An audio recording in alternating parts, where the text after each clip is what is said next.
I believe the job of a teacher is crucial in nurturing children who will shape our future. Shouldn't those who take on this role possess a strong sense of purpose and the basic courtesies of being a human being? The thought of someone unfit for teaching in such a position. Am I the only one that finds this frightening? My name is Matilda. I work as a teacher and am currently teaching world history at a middle school on Maui, Hawaii. Maui is about 2,360 miles away from San Francisco. It's usually a remote island with few flights, far removed from the urban image of San Francisco.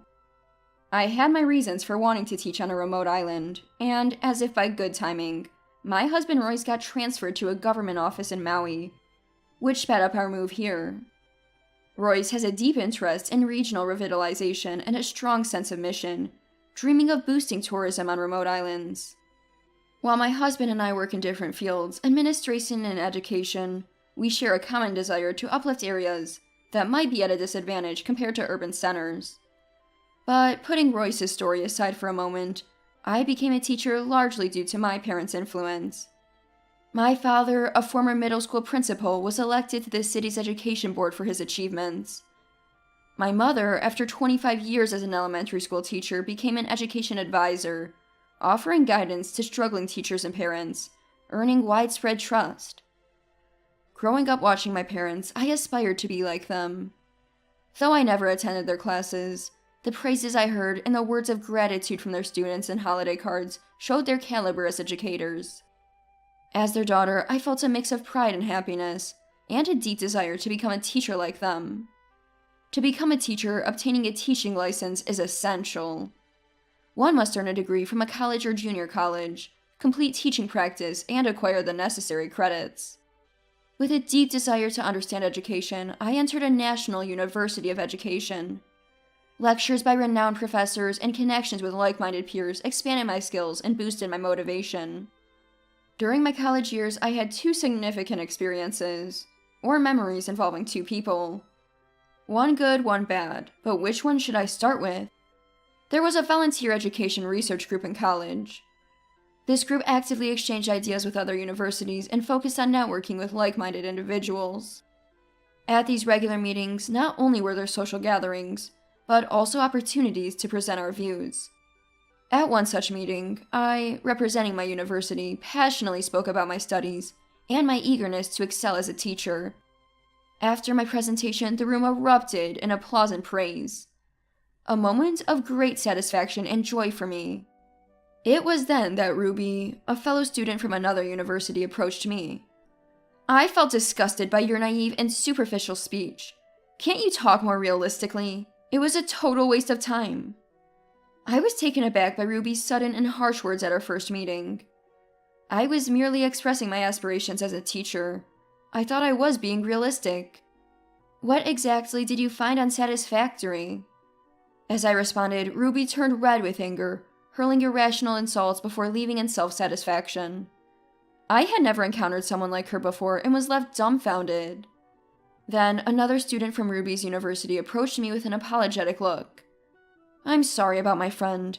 She was irritable for not being selected as a speaker, and seeing your great presentation just set her off. This backstory, though enlightening, made me question how someone so self-centered and verbally abusive could be suited for teaching. In subsequent meetings, I encountered Ruby again. Her disdain for me seemed entrenched, as she continued to mock me and exhibit a sense of superiority, clearly pleased with herself. You're not cut out to be a teacher. Your naive and weak-minded approach is exactly what I despise. Did you hear my presentation? It encompassed the entire reality and suggested future directions. It was infinitely more meaningful than your trivial talk. I don't want to see your face at these meetings. Why don't you just drop out of university? These were just some of Ruby's words, but to me, her presentation was meaningless, self-righteous, and violent in its dismissal of opposing views. She mistook the silence after her presentation for awe at her brilliance. Encountering such a person was my biggest regret in attending these meetings. But apart from that, they were an excellent opportunity to broaden my horizons. As you've noticed, this was the unpleasant part of my story. Now, let me share something positive. An unavoidable step for obtaining a teaching qualification is participating in teaching practice. Many aspiring teachers work as tutors in learning centers for experience. I, too, had taught at a tutoring center, but felt a mix of nerves, anxiety, and excitement at the prospects of real school experience. My teaching practice began at a national high school affiliated with my university, allowing me to gain first-hand experience as a teacher. I learned a lot, often feeling overwhelmed, but I was determined not to let any of it slip through my fingers. Teaching practice, though just 3 weeks, led to a deep connection with one of my students. Rachel, a 9th grade student aspiring to be a teacher, often approached me with earnest questions. "Why did you choose to become a teacher, Miss Matilda? I wonder if I'm cut out for teaching. I'm anxious." There are many ways to be involved in education, right? I haven't formed a clear vision yet, so I'm not sure what to do. I took care to thoughtfully respond to Rachel's serious inquiries. Though I was not yet a teacher and lacked life experience, I saw myself in her and wanted to help. Rachel trusted me greatly, and though our time together was short, she considered me a mentor. On my last day, as I was leaving the school, she said, "I'll never forget meeting you, Miss Matilda. I'll work hard and seriously consider my path forward." Her words still resonate with me as if it were yesterday. A cherished memory with my first student. After graduating, I finally obtained my teaching license. Now, all that was left was to pass the recruitment exam to open the path as a teacher, but I had been contemplating deeply understanding education more. During my teaching practice, I saw Rachel struggling with her career path, and it made me wonder how to effectively convey meaningful information to someone like her. I wanted to delve deeper into both practical and theoretical aspects of education. So I decided to pursue graduate studies. In grad school, you set your own research theme and work towards it. I chose factors influencing approaches to personality development as my research topic. Simply put, it's about how to effectively engage with those seeking self-actualization. The research was more complex and challenging than I initially thought, but I found it incredibly fulfilling. I occasionally kept in touch with my first friend Rachel, who had decided to attend my alma mater. As for Ruby, a person I preferred to avoid, I heard from a friend at the meetings that she was hired as a teacher at a public high school in the city. Though I may not like her personally, it's always good to hear about someone you know succeeding.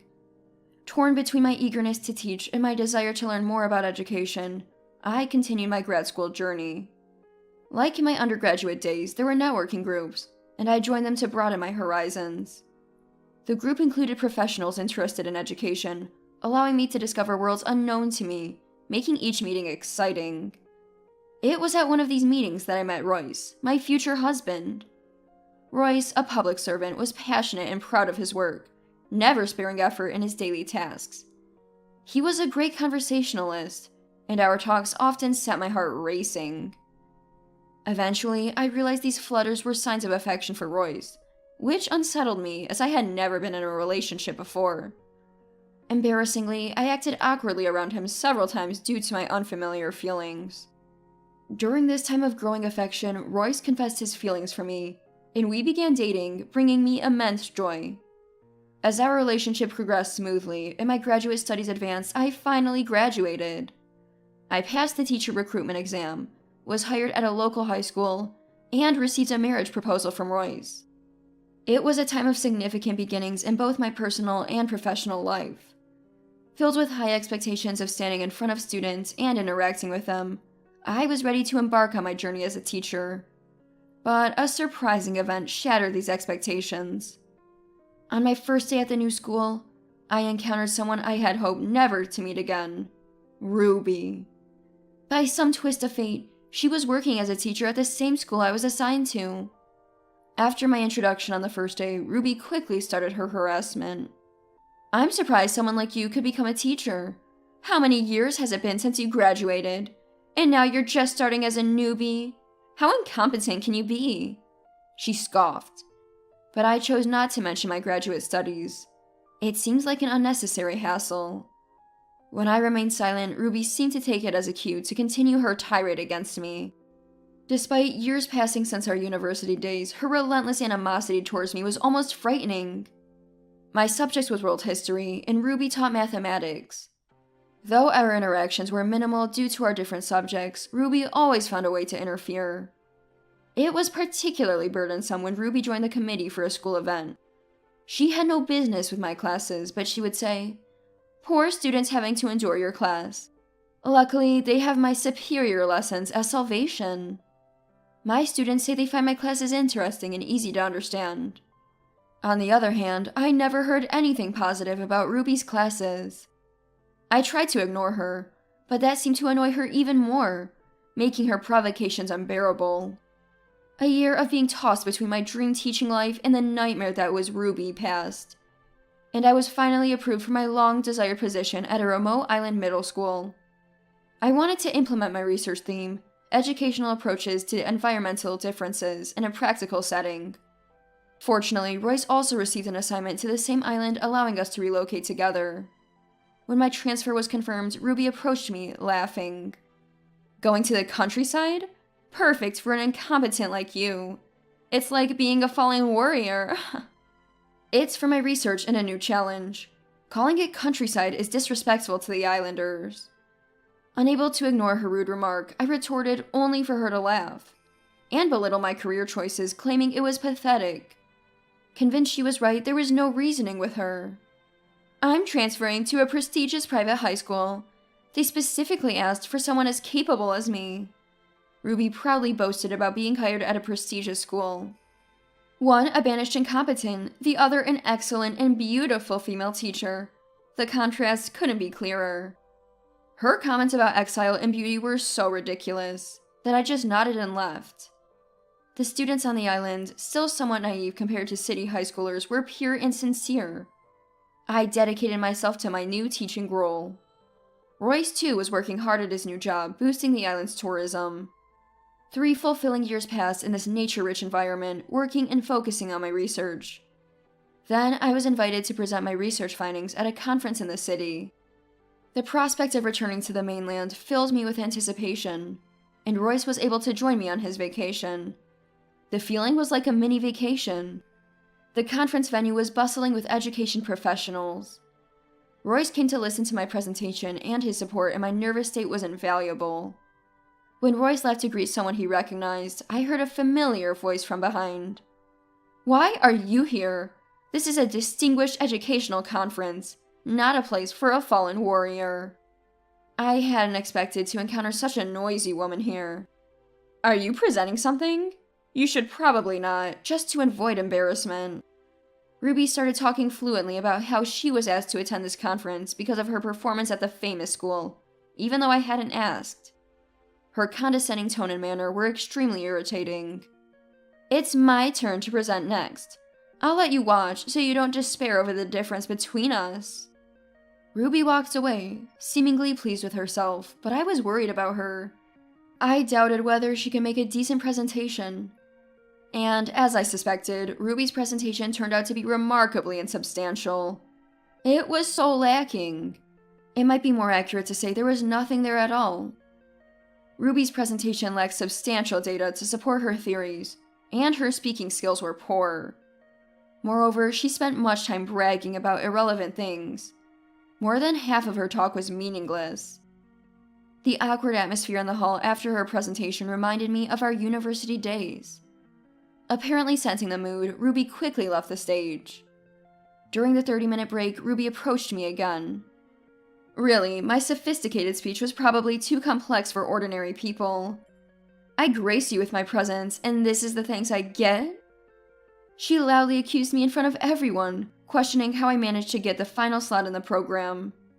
She yelled loudly even though there were many people around her. Royce was beside me, astonished, as I had told him about this peculiar woman. He whispered, "Now I see." Ignoring her, Ruby got more agitated, calling me a low-intelligence teacher with no value. Her loud voice attracted everyone's attention. Then someone spoke up in my defense. "Matilda is a wonderful teacher, very different from a fake like you." It was Rachel, my first student during my teaching practice. We had maintained a close relationship as she attended my alma mater. Rachel, after much contemplation and my advice, decided to support teachers rather than teach herself. She now worked for the Board of Education and was involved in organizing this conference. "Ruby, I've heard quite a lot about you. My job keeps me well informed," Rachel said. Startled at first, Ruby quickly regained her composure and retorted, "Such insolence from a worthless teacher and a young girl. Go away, you're useless." Then an angry voice echoed, "Who are you speaking to like that?" It was the chairman of the City Teachers Union. Ruby turned pale upon realizing who it was.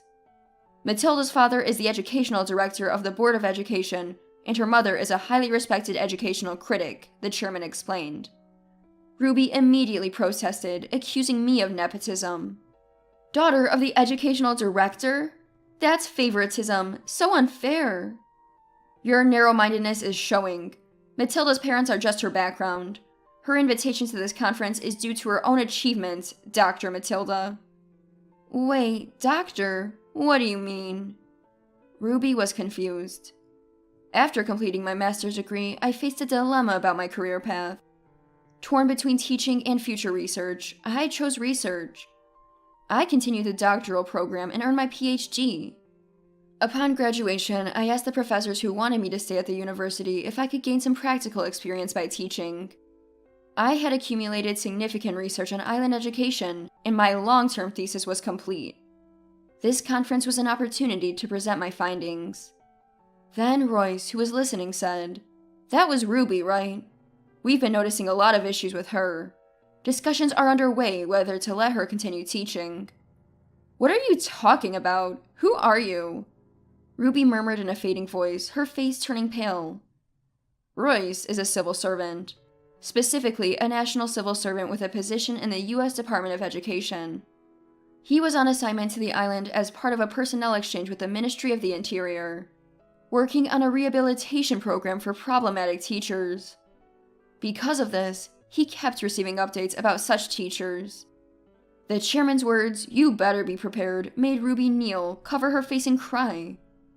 After my presentation, I received thunderous applause. Ruby had quietly disappeared from the venue. Royce and I had been assigned to the island for 3 years.